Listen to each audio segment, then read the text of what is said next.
ससुराल में पत्नी के सम्मान की जिम्मेदारी पति की होती है, क्योंकि जिस ससुराल में पत्नी का पति पत्नी की इज्जत नहीं करता, उससे परिवार का कोई व्यक्ति इज्जत नहीं दे सकता।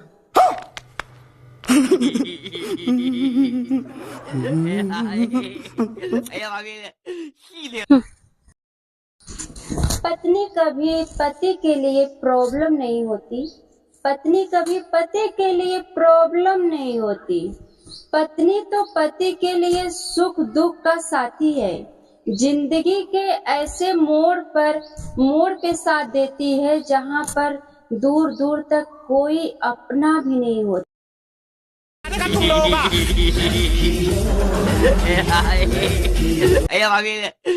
लड़की अपने पति के इज्जत के लिए अपने माता पिता के खिलाफ चली जाती है और लड़का अपनी पत्नी के बेइज्जती करने के लिए अपने माता पिता से मिल जाता है।